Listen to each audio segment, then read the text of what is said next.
Hello everyone, a very good morning to all of you. Welcome to our online class. इसके पहले हम लोगों ने हमारा चैप्टर नंबर 9 जो है कंप्लीट कर लिया है, ठीक है। तो अब जो है नया चैप्टर स्टार्ट कर रहे हैं हम हमारा, जैसा कि मैंने आपको बताया था। चैप्टर नंबर 9 में जितना मैंने करवाया है उतना ही आपको करना है उसमें, और वहाँ तक की फेयर कॉपी जिसकी अभी तक कंप्लीट नहीं हुई है वो अपनी फेयर कॉपी को वहाँ तक कंप्लीट कर लें। और उसके बाद में हम लोगों ने चैप्टर 11 स्टार्ट करना है, मेंस्ट्रुएशन। तो अब ये टॉपिक जो है ये आपके लिए कोई एक नया टॉपिक नहीं है, ये ऑलरेडी ये टॉपिक जो है आप अपनी प्रीवियस क्लास में यानी कि 7th क्लास में पढ़ चुके हैं। रेक्टेंगल के बारे में, मेंस्ट्रुएशन क्या है, जनरली शेप्स के बारे में पढ़ना होता है। उसमें उसके जो मेजरमेंट्स होते हैं, शेप्स के, सॉलिड शेप्स के जो मेजरमेंट्स होते हैं उनके बारे में हमको इस चैप्टर में पढ़ना होता था, ठीक है। तो कौन कौन से सॉलिड शेप्स होते हैं, जैसे स्क्वायर होता है ना, रेक्टेंगल होता है, क्यूबॉइड होता है, क्यूब होता है, 3D डायमेंशनल शेप जो होते हैं, है ना, और सिलेंडर है, कोन है।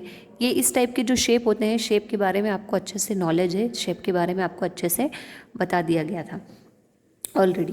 बट फिर भी अगर जिस बच्चे को थोड़ा बहुत कोई प्रॉब्लम है या कहीं पे कुछ है, तो इस चैप्टर में हम लोग सारी चीज़ें पढ़ेंगे। जैसे पॉलीगन्स के बारे में पढ़ेंगे हम, रेक्टेंगल के, ट्रायंगल के, circle, quadrilateral, polygons, cuboids, volume of cube, cuboid and cylinder, और उसके बाद circle, square, parallelogram, trapezium, rhombus, right circular cylinder.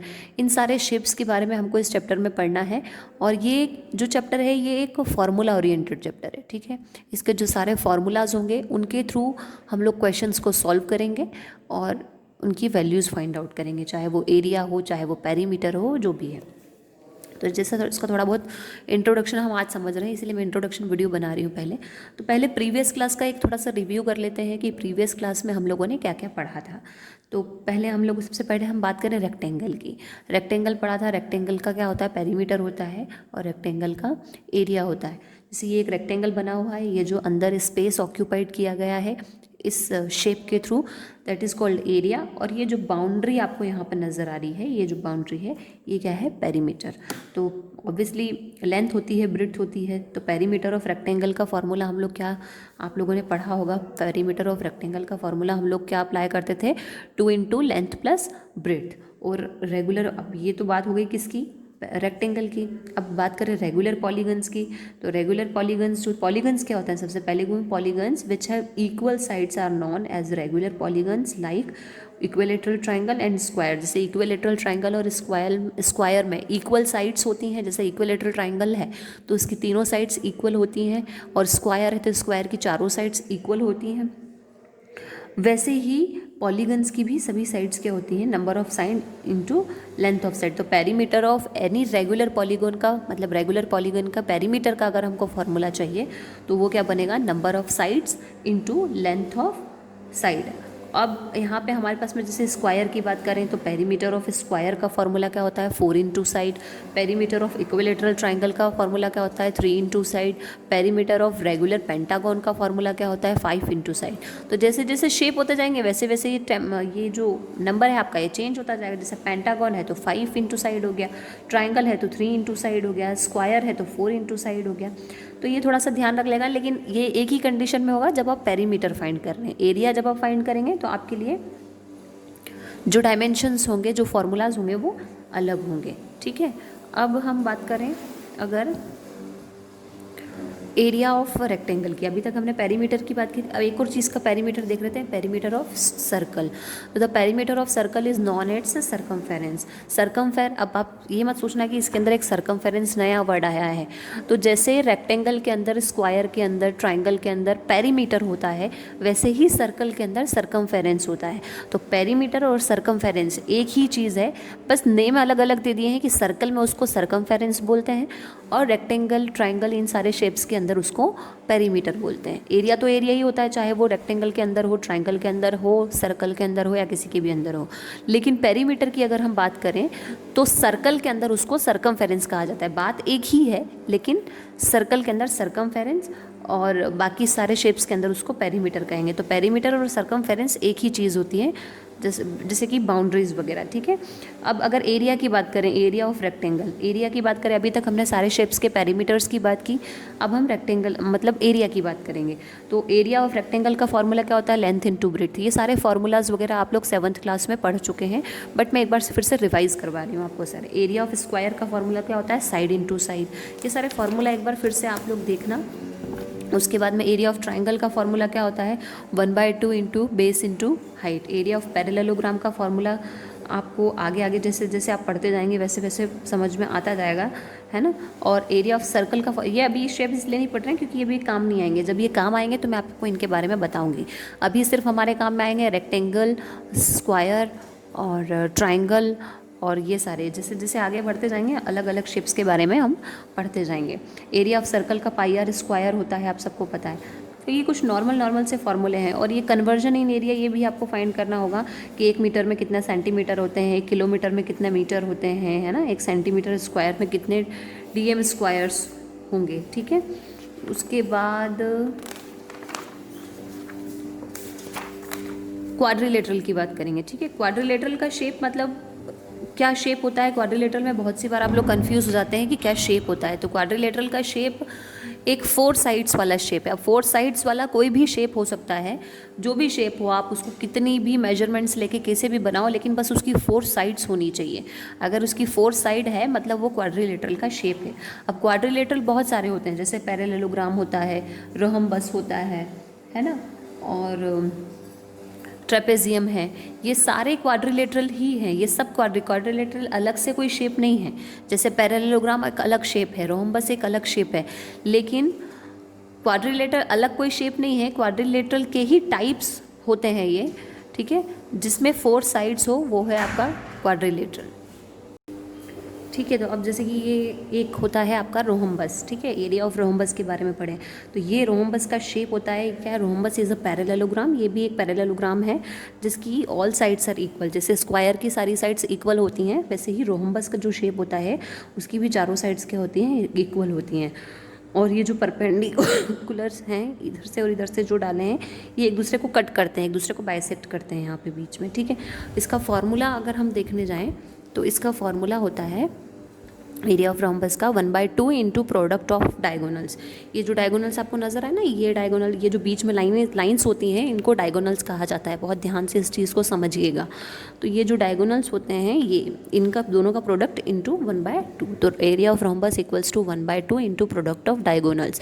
तो डायगोनल वर्ड जब भी समझ में आए, जब भी आता है कहीं पर भी, तो आपको समझ में आना चाहिए कि डायगोनल्स क्या होता है, ठीक है।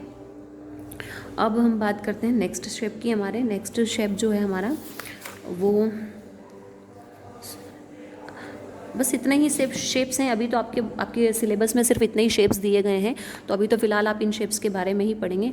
अब हम देखते हैं कुछ सॉलिड शेप्स। सॉलिड शेप्स मतलब कि 3D शेप्स जो होते हैं, जो जिनका 3D डायमेंशन होता है, जैसे कि क्यूब होता है, क्यूबॉइड होता है, सिलेंडर होता है, कोन होता है। अब क्यूब क्या होता है? जो कि किससे मिलके बनता है?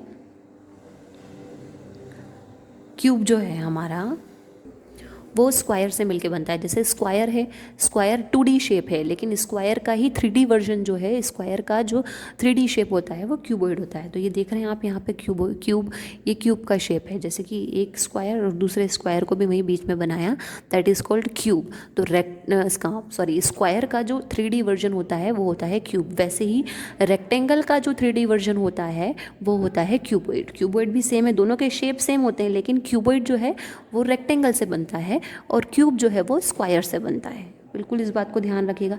ये है सिलेंडर। सिलेंडर का शेप ऐसा होता है, आपने अपने घर में सिलेंडर्स देखे होंगे, या जो टंकी होती है ना गैस सिलेंडर, वो एक सिलेंडर का सबसे बड़ा एग्जांपल है। क्यूबॉइड का अगर मैं एग्जांपल दूँ तो जैसे कोई बॉक्स होता है, लकड़ी का या कागज़ का है, कोई जैसे हमारा चौक का बॉक्स होता है, वो किसके शेप का है? अगर वो रेक्टेंगल के से बना है तो वो क्यूबॉइड का शेप होगा, और अगर वो स्क्वायर से बना है तो वो क्यूब का शेप हो जाएगा। ये है कोन। जैसे अब जोकर की जो केप आती है, बर्थडे केप जो आती है, उसका जो शेप होता है वो कोन का शेप होता है। ये पिरामिड है। पिरामिड अभी हमारे काम का नहीं है, अभी हमारे काम का सिर्फ क्यूबॉइड, क्यूब, सिलेंडर और कोन है। अब क्यूबॉइड के बारे में पढ़ें। क्यूबॉइड की डेफिनेशन और सारी चीज़ें मैंने आपको बता दी यहाँ पर, है ना। इसके फार्मूलाज वगैरह भी हम लोग देख लेंगे। क्यूब है, क्यूब के बारे में बता दिया। अब क्यूब में भी बहुत सारे एरियाज आ जाएंगे। लेटरल सरफेस एरिया आ जाता है, बेस आ जाता है। लेटरल सरफेस एरिया मतलब जिसको हम आंखों से देख सकते हैं, that is called lateral surface area. उसका टोटल सरफेस एरिया भी फाइंड करना है। तो एरिया के जैसे कि क्यूब है, क्यूबॉइड है, सिलेंडर है, इन सब के दो दो तीन तीन फार्मूलाज जो हैं वो रहेंगे और वो आपको फाइंड आउट करना रहेंगे, ठीक है। अब उसके बाद में सरफेस, पहले इन सारे शेप्स के, इन सारे सॉलिड शेप्स के सरफेस एरियाज़ वगैरह हमको फाइंड करना पड़ेंगे। फिर जो हमारी अगली एक्सरसाइज आएगी उसमें हमको इन्हीं सारे सॉलिड शेप्स के वॉल्यूम वगैरह फाइंड करना पड़ेंगे। वॉल्यूम क्या होता है? सरफेस एरिया मतलब तो आप समझ गए जो एरिया होता है हमारा। वॉल्यूम क्या होता है? वॉल्यूम मतलब कैपेसिटी, मतलब मान लो एक कोई बॉटल है, बॉटल के अंदर कितना पानी आता है वो उसकी कैपेसिटी है और वही उसका वॉल्यूम है। तो उसके अंदर कितना पानी आ रहा है मतलब उस बॉटल के अंदर कितनी पानी भरने की कैपेसिटी है, 1 लीटर, 2 लीटर, 3 लीटर, जितना भी है वो क्या है? उसका वॉल्यूम। आ गई बात समझ में? बस ये इतना ही है इंट्रोडक्शन। फिर समरी में देख लीजिए आप। समरी में आपको कुछ फार्मूलाज वगैरह दे रखे हैं। रेक्टेंगल के फार्मूला दे रखे हैं, स्क्वायर के, पैरेललोग्राम के, एरिया ऑफ क्वाड्रिलेटरल दे रखा है आपको यहाँ पर, है ना। उसके बाद में एरिया ऑफ रोम्बस का फार्मूला दे रखा है, एरिया ऑफ ट्रेपेजियम का फार्मूला दे रखा है, क्यूब के फार्मूलाज दे रखे हैं सारे, है ना। सर्कुलर सिलेंडर के फार्मूलाज दे रखे हैं आपको, क्यूब के फार्मूला दे रखे हैं। तो सारे फार्मूलाज जो है एक साथ आपको आपकी समरी के अंदर दिए गए हैं। तो आज का आपका होमवर्क है कि इस वीडियो को आपको अच्छे से देखना है। इंट्रोडक्शन वाला पार्ट जो है वो आपको अच्छे से समझ लेना है और ये समरी में जितने भी फार्मूलाज वगैरह हैं ये सारे फार्मूला आपको लर्न करने पड़ेंगे, क्योंकि जब तक फार्मूले लर्न नहीं होंगे तब तक आप इस एक्सरसाइज का कोई भी क्वेश्चन सॉल्व नहीं कर पाएंगे। तो सबसे पहले आप सारे फार्मूलाज और पूरा इंट्रोडक्शन और सारे शेप्स के बारे में अच्छे से समझ लीजिए। उसके बाद फिर कल से हम हमारी इस एक्सरसाइज को स्टार्ट करेंगे। ये हमारा सेकंड लास्ट चैप्टर है वैसे भी, मतलब ऑलमोस्ट ये चैप्टर आप समझ सकते हैं लास्ट चैप्टर है, ऑलमोस्ट हमारी मैथ से फिनिश होने को है। तो इस चैप्टर को अच्छे से समझेंगे और इस चैप्टर को अच्छे से करेंगे।